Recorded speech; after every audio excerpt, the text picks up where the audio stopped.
recorded and the video will be posted online. You are welcome to revisit the discussion later and feel free to share it with your network. Views expressed during all webinars are the views of the respected speakers and do not represent the policy of the organization. Today's session will be moderated by Syed Wasif Naqvi, Senior Research Associate at SDPI. And now I hand over the session to him so we may begin the proceedings. Thank you. Thank you very much, Asha. Thank you very much, colleagues, for joining us today. As Asha briefed, that today's webinar is based upon the discussion on illicit, illegal, or smuggled tobacco products in Pakistan, and the idea behind is to deconstructing tobacco industry's narrative. Just to give the crux of the idea behind organizing this discussion, illicit, illegal, counterfeit, and smuggled tobacco products undermine the national pricing policies and deprive the government from much needed revenue. Illicit, illegal, or counterfeit products may include the products which has been manufactured to evade taxes and graphic health warning or pictorial health warning, or the textual warning, manufacturer's identification, underage sale prohibition warning, and retail prices, which are missing behind other factors. Such products create opportunity for the tobacco industry to subvert the national and international cooperation in tobacco control, and more dangerously, undermine the health-related policies and efforts such as graphic health warning and sales to the minors. World Health Organization in 2014 also claims that illicit and counterfeit production of the tobacco products may be carried out by legal manufacturers who declare only a fraction of their production to the tax authorities by unlicensed manufacturers. For the past many years, tobacco industry has been successful in misguiding government to believe that there is a rampant presence of illicit tobacco products in Pakistan, which accounts up to for around 44% to the market share. And there is thus a pressing need to deconstruct this claim and make recommendations to the policy circles against such claims.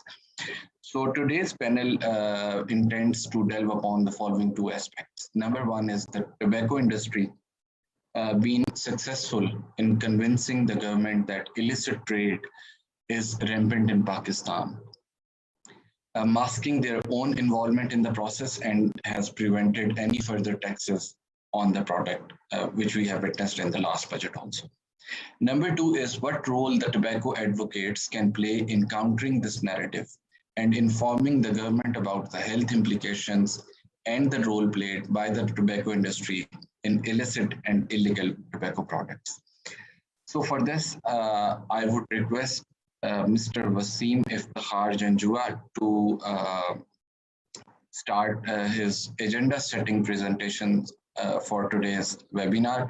Mr. Wasim Iftikhar Janjua is a PhD scholar at NUST, and beside his numerous publications on peace and stability, he is among a few scholars working on critical discourse analysis. He also has earned a gold medal from National Defense University earlier. He loves to teach and has been associated with more than 4 educational institutions, including NUST and Beria University at the time. So over to you, Wasim Saab.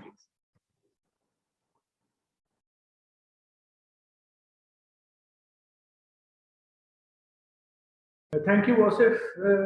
Kindly allow me to share the slides.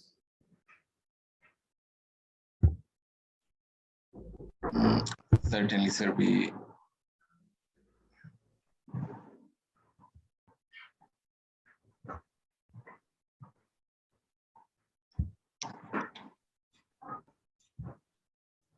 Please confirm that you can see the slides. Yes, certainly we can. There is some adjustment issue, but I think we can. Yeah, it's fine. So to start with, Bismillahirrahmanirrahim. Today's webinar, as all of you are aware, has multiple functions. And the first one is that it is going to deconstruct some of the narratives that the tobacco industry has been following. The second and most important is that because of those narratives, tobacco industry has been successful in avoiding taxation or raising of the taxes. So let me start by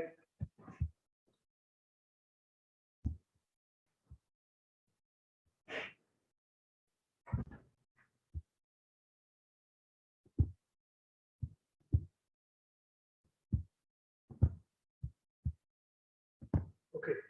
So first of all, let's see what illicit, illegal, or smuggled products are. So the bookish definition is that the production, import, export, purchase, sale, or possession of the tobacco goods which fail to comply with the legislation of any country, or those tobacco products which are brought in the country illegally or are smuggled. So all these fall under the categories of illicit, illegal, or smuggled. There is another definition which was put up through the study which was dealing with the illicit cigarette trades in the cities of Pakistan, and it says that if any of the following items is absent from their packs, for example, text and pictorial, health warning, underage sale prohibition, warning and retail price and manufacturer's name. Some of the countries, and I know about Indonesia, they also want the date of manufacturing of the cigarettes and date of expiry to be added. So if any one of these items is not there, so that item is likely to be labeled as illegal, illicit. So first narrative, which we have read and heard over and over again by the tobacco industry, and they claim that only 2 tobacco companies pay 98% of the total tax as tobacco collection. The remaining 40% companies pay a meager 2% tax. Now, this narrative has been pushed to the policy quarters so hard by the tobacco industry that even the Prime Minister Imran Khan, he also repeated the words to almost same effect. The narrative is absolutely fake and is wrong. The reason is that 2 of these companies, which are paying 98% of the tax, they also have 98% of the market share. So it is but natural that if they have 98% of the market share and rest of all the companies, 40 companies, they have 2% share. So they are likely to, that is only logical for them to pay only 2% of the remaining tax.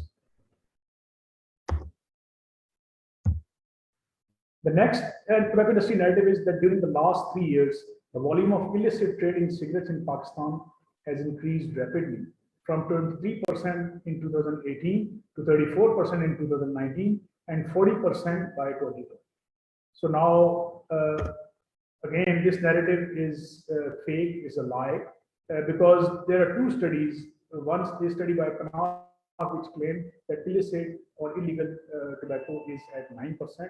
And another partner organization which has been Union Grantee also. So they also carried out study and they showed that up to 50% was little less than 15% illicit tobacco products they exist in Pakistani market.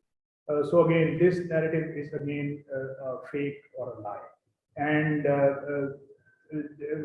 like I showed you in the previous in this slide also, that in 2018 from 23% to 34% and 40%, these are all the narratives which have been forwarded by the tobacco industry, and they've been repeating these in multiple newspaper articles as well as in their conferences. The third narrative, Awaaz Uthao Mulk Bachao, that was the hashtag, and then 44 billion for Pakistan. So these are 2 of the hashtags which have been trending on the social media. Most amazing thing is that Philip Morris asking the public to sign a pledge and petition to the policymakers to save 44 billion Pakistani rupees supposedly lost to the illicit tobacco trade every year. So now this is a narrative coming from tobacco industry, and they say that Pakistan is losing 44 billion rupees per year in the shape of illicit or illegal tobacco. Why it is wrong? They completely failed to mention 209 billion in tobacco taxes in last 5 years, due to the inconsistent taxation policies and poor revenue collection mechanism for the tobacco industry.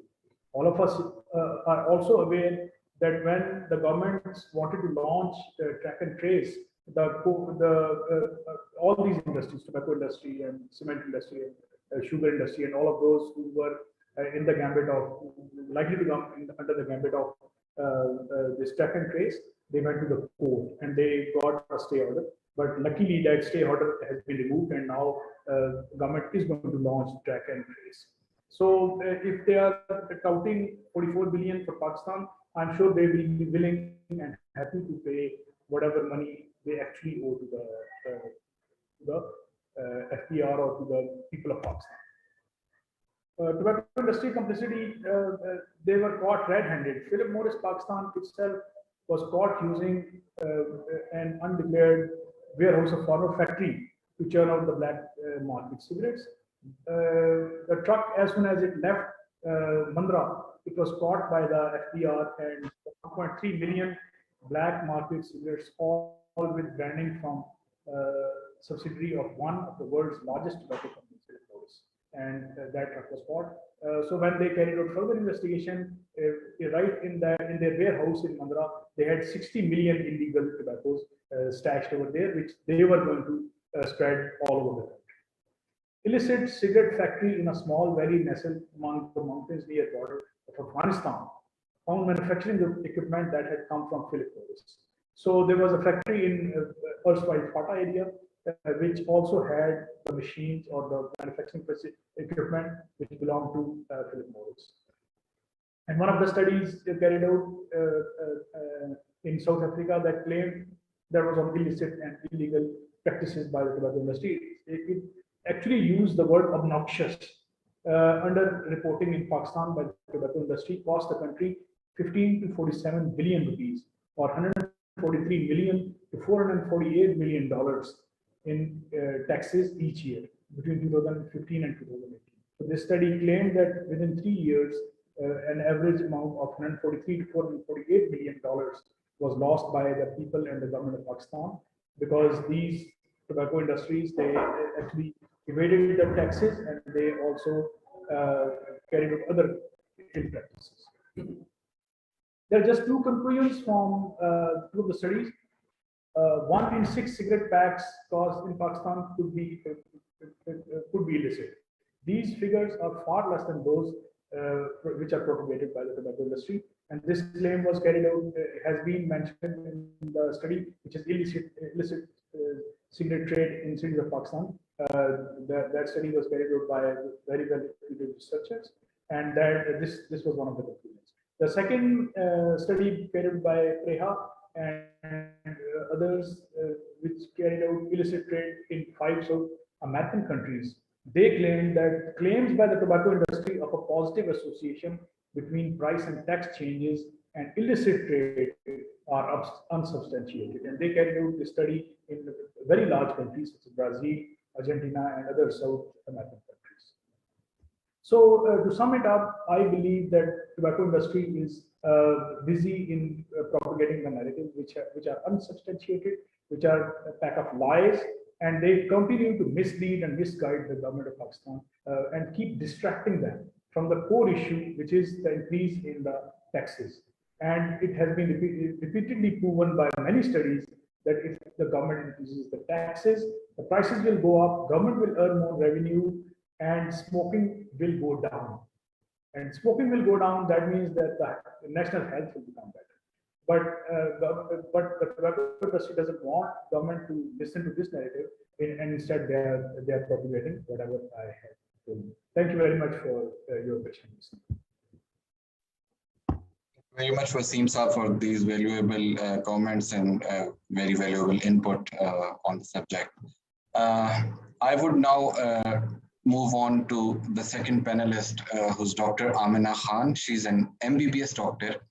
She holds a master's degree in public health, and besides a public health professional, she is the executive director of the initiative since August 2013, and she's author of numerous publications, and she's cited extensively all across the world. So over to you, Dr. Amina, please. Assalamualaikum. Thank you, Wasif. I will be sharing some slides, so you will have to give me that. Assalamualaikum, everybody. Wasif has kindly introduced me. I'm Dr. Amna Khan. I'm sorry I'm speaking in a low tone because I'm at a conference. Please let me know if I need to speak a bit louder. Thank you, Wasim Junjua Saab, for quoting our study, which I will be presenting a part of our study today in this illegal, illicit smuggling, trade of tobacco topic held by SPDI. Can I share my slides? Yes, ma'am. You can see a tab in green color. Got it. Cheers. Thank you. Can everybody see them? Are my slides visible? Yes. Okay.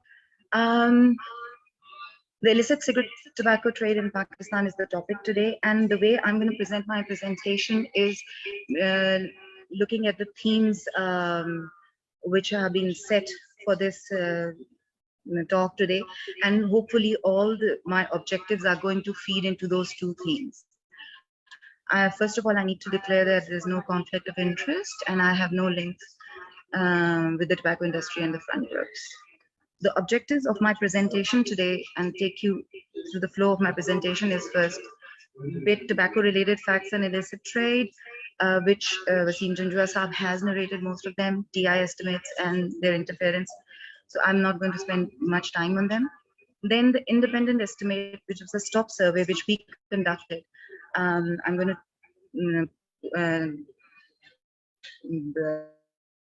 declare already been published in the BMJ journal. Then, in addition, we did a workshop with excise taxation field officers, inspectors of federal excise duty officers, and the salient points on their discussion, which were very helpful for me to understand how far the FBR is involved in the taxation part and at what levels it is. I will disclose those findings, and then a little some salient way forward recommendations for policy. The facts about tobacco: we know that 1 in 6 deaths, as Wasim Saab has already quoted, are due to the tobacco use. And just to emphasize more, in the most total global mortality caused by tobacco actually exceeds more than the average is attributable to HIV, tuberculosis, and malaria combined. And tobacco mortality is more. Tobacco mortality means the use from tobacco. And Pakistan is rated among the 15 countries which has the highest tobacco burden countries.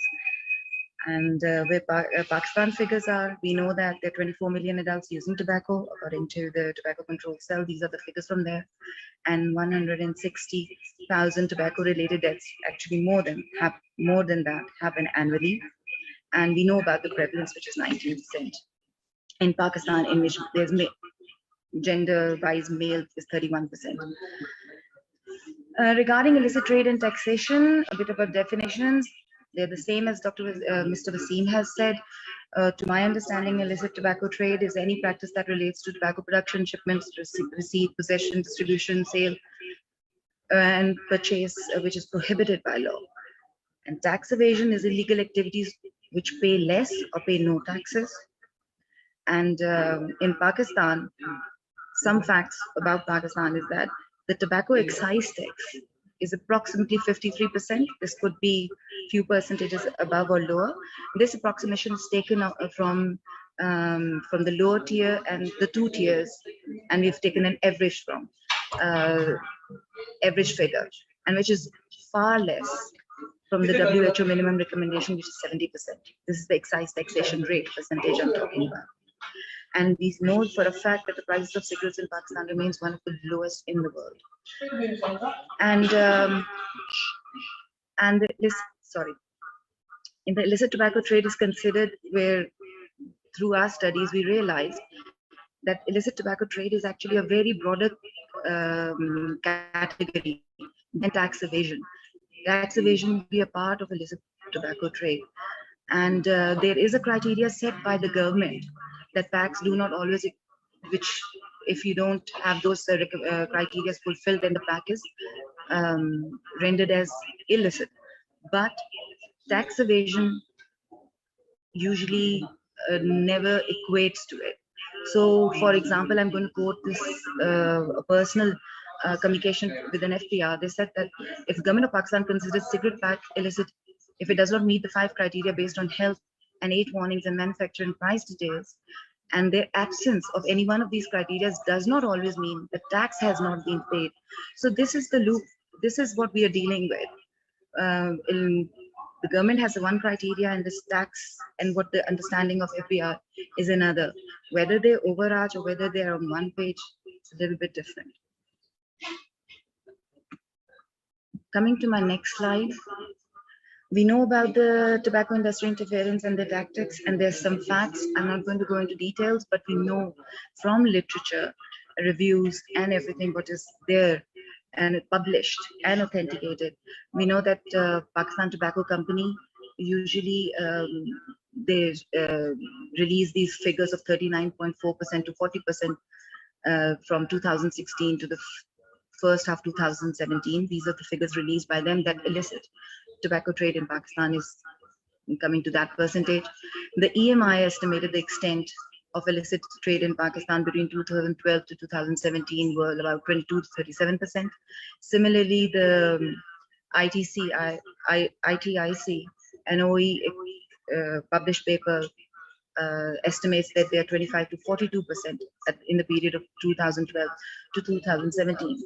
But actually, all these studies, they have been refuted by independent researchers, and they have been called out that their results have not been validated.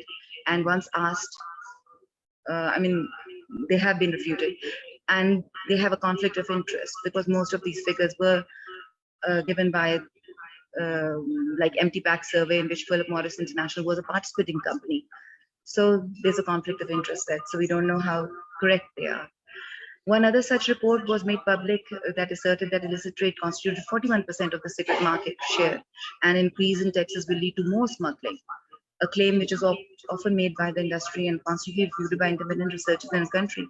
For this, I can quote that Nayab et al., the published paper, they said actually, when the tiers were in the cigarette introduction of the lower third tier resulted in shifting of the value from major selling brands from the second to the third tier, the resultant increase in cigarettes and the size of illicit cigarette trade did increase, but not to that significant level as their tobacco companies are quoting. So all these figures have been called out and they have been not recognized. So realizing this, in 2020, the Ministry of Health, at that time, Dr. Asad Hafiz and the Tobacco Control itself were very keen to get an independent estimate of illicit tobacco trade, and where we came in.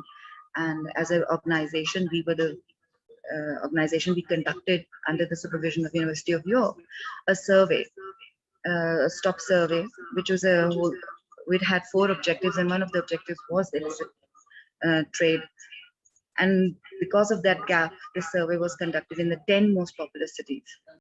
The rationale of the stop survey is in front of you, because there was a big gap of independent estimate, and this was one of the biggest studies. There were smaller studies of 2-3 cities done between 2018 and 2020. So I will report some findings directly. We know, as I've told before, the aim of the stop survey was to provide objective, regular, and timely information on tobacco users of Pakistan to help key policy decisions. There were 4 objectives. The one highlighted in red was this results which I will be projecting today, was to estimate the proportion of illicit cigarette trade. And how we did it, the methodology was, very briefly, I'm not going to go into research methods or anything over here. We did 2 surveys. There were 2 parts of the surveys. One was a conventional longitudinal face-to-face household survey in these 10 most populous cities of Pakistan, where we were taking the data from the customers, the participants, the smokers. And side by side for cross-verification and cross-triangulation, we were collecting empty cigarette packs from waste recycle shops, which were draining those same areas at the same time. And we compared these 2 methods for collecting cigarette packs and investigated if the illicit cigarette trade equates to tax evasion. As said before, the pack analysis from the customers, we photographed all the packs which were shown by the customers on the criteria which government has set, and these were absence of any one of these 5 criteria, which have been explained. I won't go into details. The findings, they were the 10 most populous cities, starting from Karachi, Hyderabad, namely Lahore, Faisalabad, Gujranwala, Quetta, Islamabad, Rawalpindi, Multan. There were 316 primary sampling units. These were the EB's administrative units, as they say, and this sampling was done by the BBS for us, thanks to them. 97,000 households were approached in total from after the listing.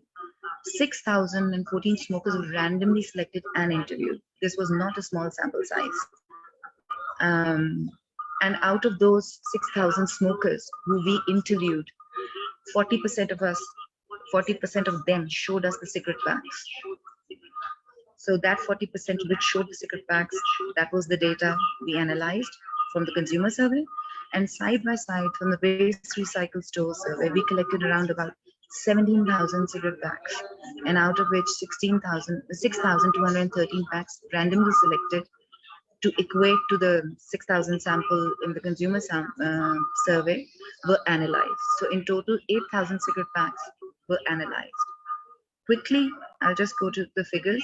Consumer survey showed that 17.8% of the packs were illicit. Waste recycle shop surveys showed that there were 16.8% packs illicit. There was hardly any difference between these two, and if we combine this, 17.3% in total as a combined were illicit packs. This analyzed from this whole survey, and the difference between these two surveys was not statistically significant, just to mention that. Just to say that which of the criteria was most prominent, it was interesting to see that both in the waste recycle and the consumer shop, the prohibition of sale, like underage sale, text, and the graphic health warning was the maximum missing from both of the surveys. There were some other findings which were very interesting that we found out, that 13.8% of packs were purchased at a price less than the minimum retail price.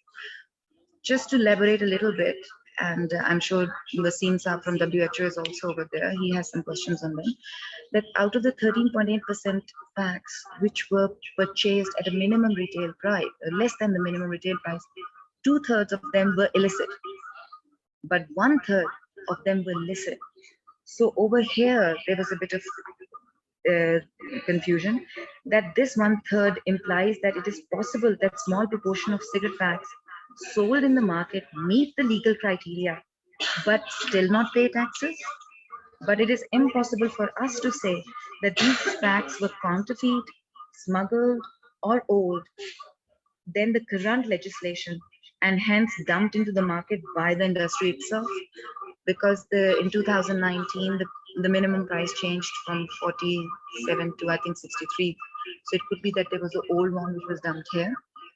The other main finding was 29.5% of the consumers bought loose cigarettes, and mention you here that loose cigarette sale in Pakistan is legal, and majority of the customers and who were buying the 29.5% of these loose cigarettes were the youth. So this is a lack of enforcement. So what the study of ours added in a nutshell was the estimated market share of illicit cigarette trade in 10 major cities of Pakistan is considerably lower than the figures promoted by the tobacco industry in Pakistan.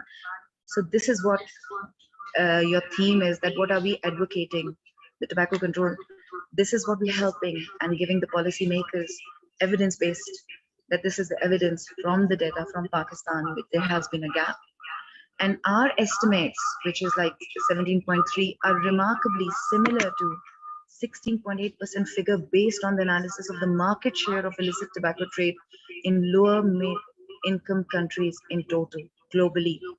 The market share of illicit trade in LMIC is 16.8%. So our figures are not that much different. So this gives it more confidence that whatever we are doing and whatever the results are, they're remarkably similar. We're not very far away from it. Unsurprisingly, our estimates are considerably lower than the unverifiable figures quoted by the Pakistan in various TI reports. TI over here is tobacco industry. And also to quote and to emphasize that smaller studies in 3 of the cities in Pakistan in 2018, and there was another study on the federal area were conducted, and their results were like 15% to 16%. So they were not far behind us also.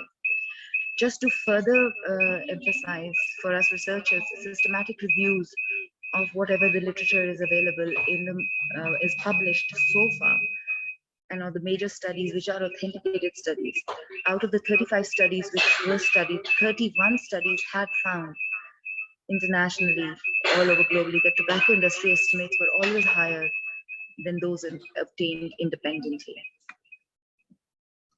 So that actually stamps it that the figures provided by the tobacco industry is always, every time, whether whichever year it is, they're always very overinflated, and they try to lobby and they try to influence the policy making to not to raise taxes.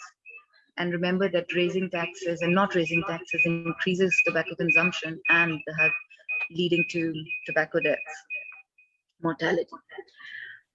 Another finding that we had in a workshop which the initiative conducted, we wanted to get the perspective of the federal excise inspectors who are on the field and their perspective on what illicit trade is and what our study has contributed and how they see. We wanted to understand how it's done on ground and what their understanding of illicit trade is. So these were certain questions which were put forward in this group discussion, and I'm just putting some salient features, and I'm sure there are representatives from the FPR over here which will have a better understanding than I have. So this is not from me, this is what we gathered from the group discussion we had. Once asking first their perspective on the current situation and practice and procedure of excise taxation was taken, they follow the SRO Federal Board Revenue 217, which under the Federal Act, and most of the things are underlined over there. And they also emphasize that basically it's FBR is more active at the upstream enforcement. Upstream enforcement meaning that mostly they are at the production level. Whenever from the manufacturer's side, the inspectors are stationed over there, whatever is produced and what quantity is going, the FBR inspectors checks and the taxation is applied over there. And the other places where they're active on ground is where if they get an information, they mostly rely on information of the illegal or counterfeit manufacturing factories where they do a raid, or some vehicles are confiscated. And if the vehicles and there's a raid, what do they check? Their priority is basically they go on the documentation, on the invoices, the barrel documents from the factory and the distributor, and they have to match up with their record once those consignment was released from the factory. And once those serial numbers and the date and the quantity of packs is checked, and then they do check whether what's the brand name, what's the price, and health warnings. So forth. In hierarchy, probably the price is the most important. Where the downstream enforcement is, according to them, at the shops, at the customer level, they don't have any authority over there. That's the district administration is responsible, and penalty imposed on the shops is done by the district administration of that district. Regarding the definition of illicit trade from their perspective, they consider smuggled, which is the domain of the customs, manufactured in Pakistan but not duty not paid, counterfeit products, and toll manufacturing as illicit. And also, they also consider that the movement of raw processed tobacco, that is after threshing, done by one factory and then transported without finishing, and this is according to them an illicit transportation to another place. We have two issues at the moment. One is the eco that is there in your voice, and the second is that we are going out of time. So if you can. Okay, I'll just take 1 minute then. For the counterfeit, they usually said that toll manufacturing is one of the major causes, and how the Czech counterfeiter presently is packing material because of their experience, the printing quality and color, and the lack of documentation. I'm finishing in 1 minute. What is the legal criteria do they consider during the raid? After the documentation, for them, the most important thing is the manufacturer's name, and then the price, the minimum price is very important from them. Suggestions and problems suggested by the FR inspectors was, we need a track and trace system, which is very important, which has not been there, which will really help upstream and to a certain extent the downstream. The Azad Kashmir border, which is very porous, mostly counterfeit is done over there and then transported here. That is very difficult to control. And if the upstream enforcement, they have this ICO ratio, which is coming in and producing from the production companies and stuff. They have to be registered, and there should be a liaison between the FPR and the production manufacturer, the companies, so that they need to be registered, and whatever is releasing production, they should have contact, and all of the data should be shared. That would help manpower and forensic labs, once, especially when the track and trace system is. And they did emphasize that once track and trace system comes, downstream cannot be checked that much, because track and trace system would be in the regulated and formal areas. But what about the informal, not regulated areas? My suggestions, and this is my last slide, to way forward is, obviously we're waiting for track and trace system and a tax stamp kind of thing on each and every pack of the cigarette pack that can be traced back, so that at the point of sale you also can trace whether it's a counterfeit or whether it's not.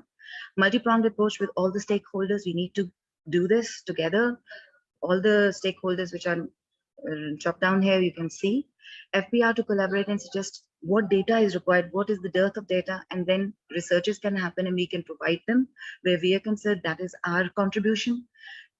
This is just my suggestion, and I would sometimes wonder, why aren't the tobacco companies made responsible and accountable for taking some really strict steps to making their product so strict, and some insignia, some serial numbers, so that their counterfeit is very difficult, like we do it in pharmacological, suitical sector.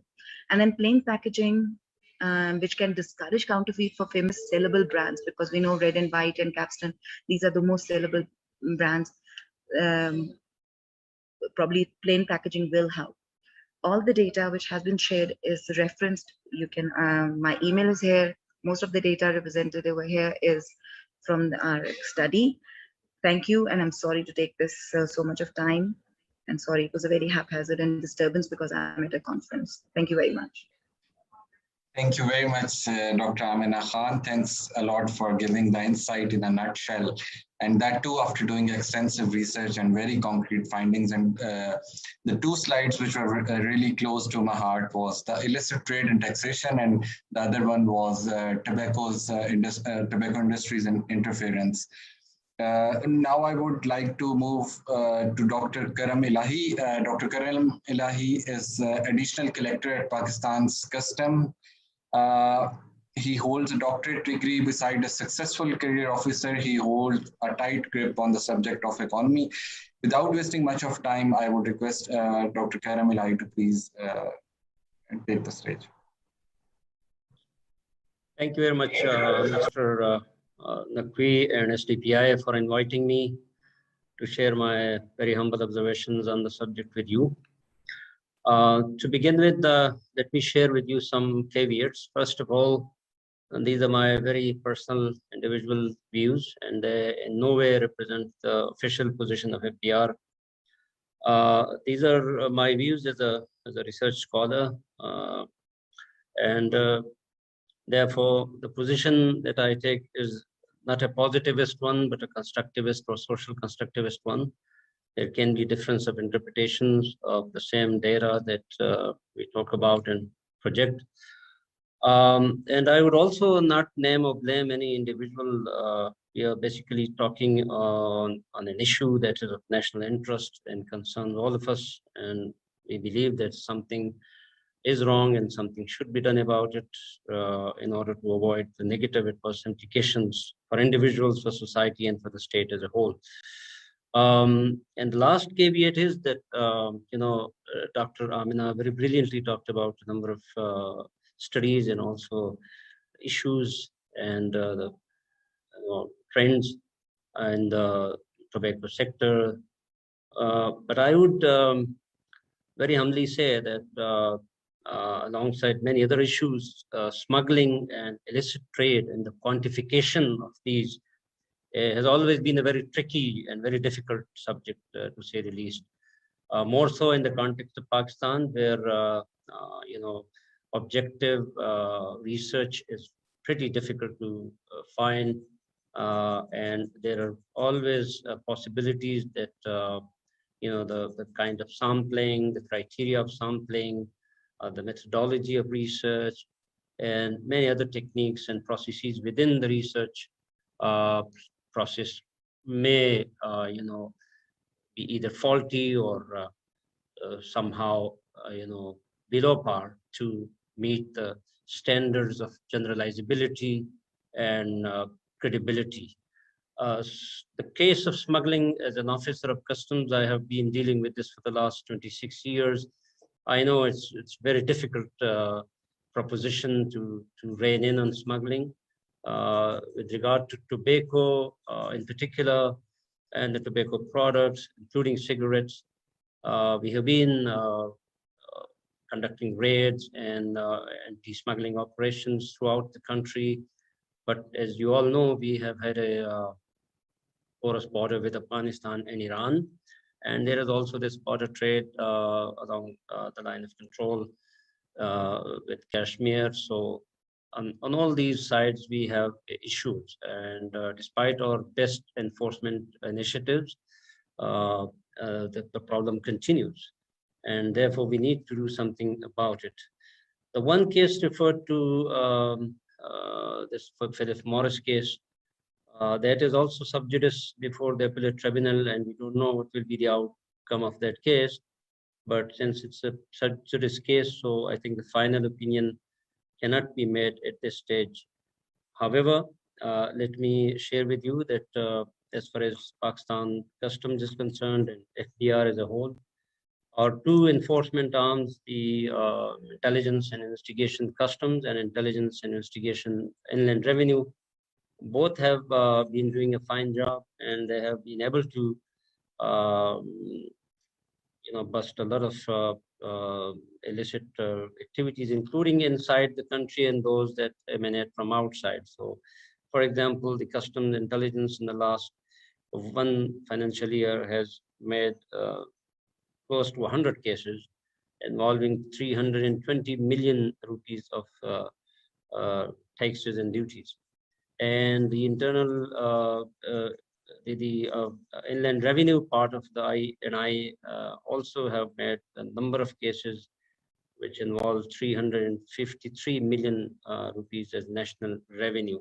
Together, the two would make up around 673 million rupees of national revenue, both coming from the illicit, illegal trade and transportation and storage of tobacco products in the country, and also tobacco products coming into Pakistan. One of the avenues of this is, of course, the transit. As we know, we have a transit agreement with Afghanistan. So there have been times when we have put checks on the transit of certain items, but we cannot prolong the list, and resultantly some items then make their way back into Pakistan because of the border situation. But let me share with you the good news that the FBR is cognizant and has, over the last few years, taken several initiatives. And among them is this BMI initiative, which is the Border Management Initiative, under which the entire border will now be managed by Pakistan Customs in addition to other law enforcement agencies to work together and bust this and check this process of illegal transfer of movement, the transfer of goods and movement of people. The other initiative is the track and trace software, which will hopefully be launched by the year end, and we shall be able to track the entire gamut of practices and processes involved in this trade of tobacco products, and that will help us identify the loopholes and the problem areas, and also tape slippages and leakages, including tax evasion and tax avoidance cases. But I think at the broader macro strategic level, these problems continue and will in the foreseeable future also continue, as globally. This is not a Pakistani problem alone. This is a global problem. We know that several studies in EU suggest that even 11 point something percent of the entire tobacco market is illegal, even in the advanced economies. And that 10 billion euros was the revenue loss to the European nations alone in 1 year. So I think in Pakistan also the figures may vary, and one can disagree with the figure whether the illegal market is 40% or 16 or 17%. But the fact is that we have to control this, and it is also in the interest of the bigger cigarette manufacturers, including Philip Morris and others. So, and also in the interest of the state exchequer, we are losing revenue on account of many things.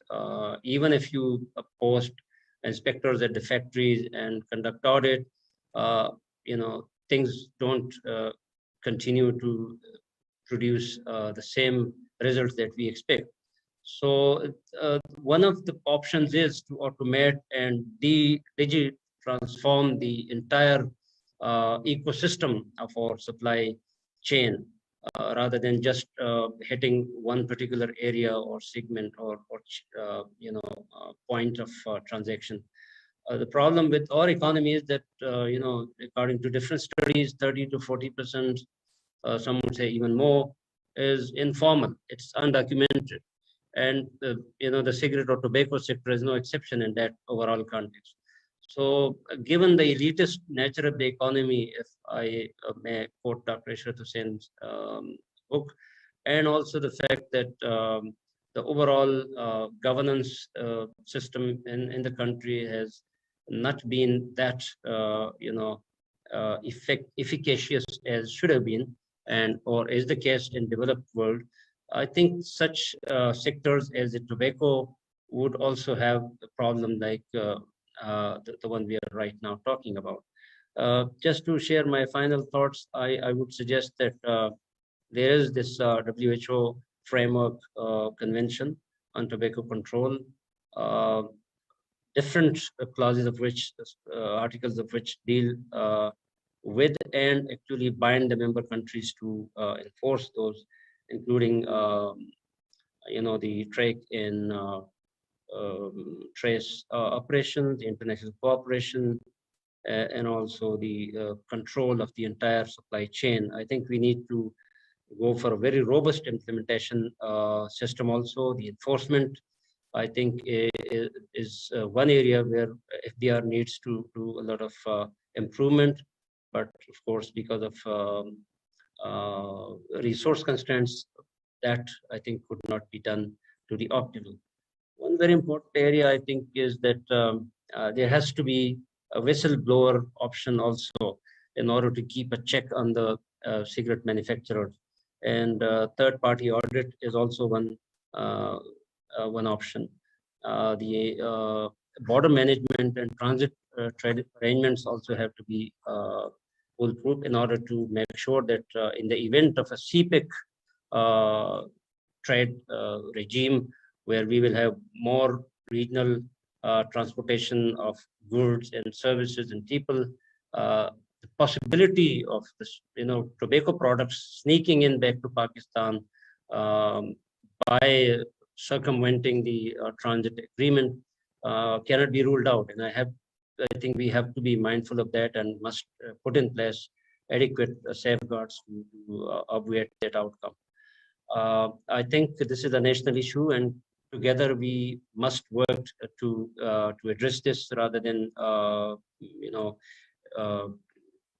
throwing the ball to each other's court or blaming each other. I wish that we all can muster that much needed political support, which is always needed. Without the much needed political support, I'm not sure any half-hearted measure, whether that is policy, tax policy or enforcement or whatever, can deliver. So with these words, I thank you once again and would be happy if there is any question. Thank you very much. God bless you. Thank you very much, Dr. Karamalai, for these very valuable suggestions and inputs. I would now hand over to Mr. Wasim Salim. He's from a World Health Organization. Mr. Wasim Salim, over to you, please. Thank you so much, SDPI. It's really interesting and learning for me to hear the opinion from FPR and from SDPI and Dr. Aminas. In Pakistan, I think the illicit trade is an important issue in order to understand the overall how the illicit trade is important to understand in terms of tax revenues, but also to see that how the legitimate sector manipulate the government and present the facts in their own way.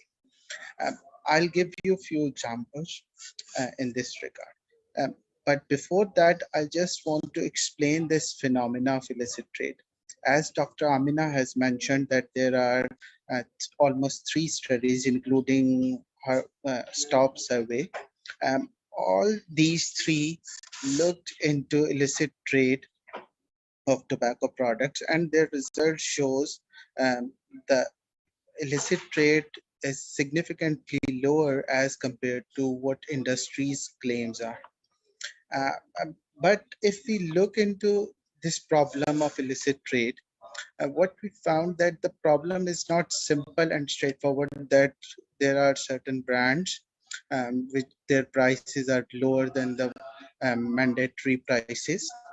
But the problem is that there are a lot of complications and complex. This entire market is very complex. For example, if we classify the illicit trade, which is simple in simple words, is if there is no taxes paid on a product, it will be considered as illicit trade.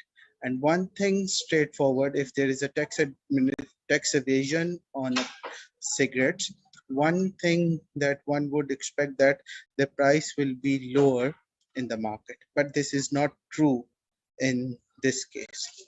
You will find in our market, you will find few brands with the price, the retail price is below than their printed retail price or the mandated price by the FPR, which is, I guess, 63 rupees.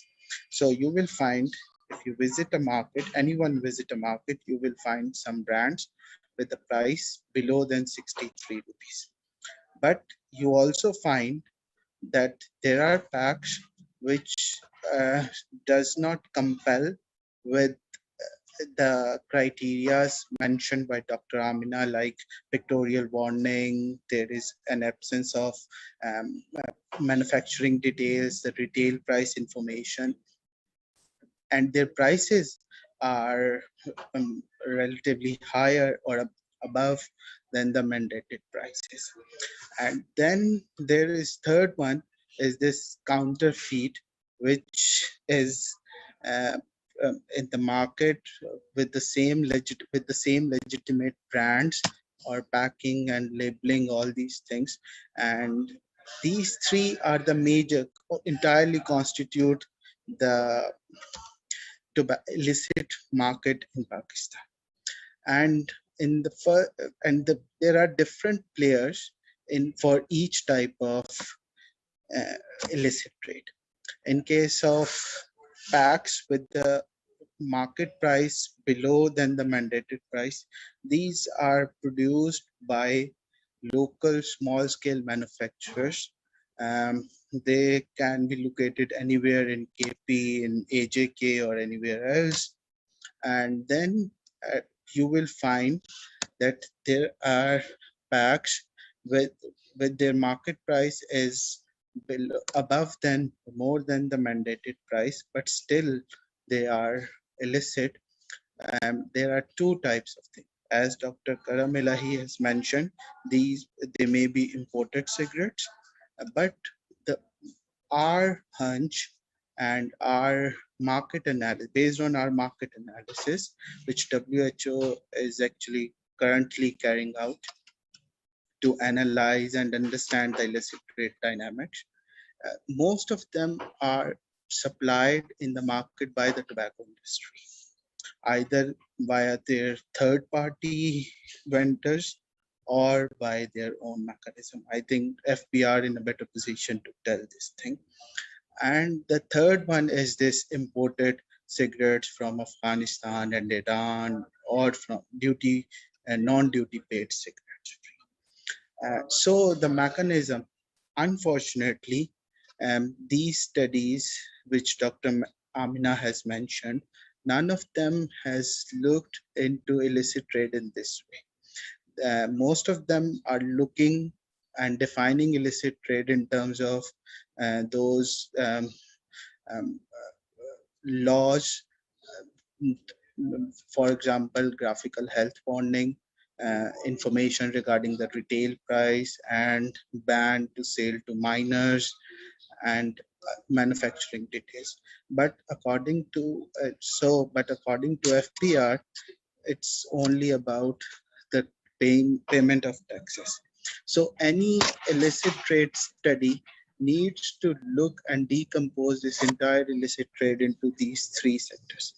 When industry claims this 40%, they hide, and there is another issue in case of this illicit trade story. Everyone has their own definition. For industry, they are, whenever they talk about illicit trade, they talk about local suppliers and the small scale manufacturers, and are producing their own brands and the counterfeit. And when FPR is talking about, they are talking about the any pack which is not tax evaded.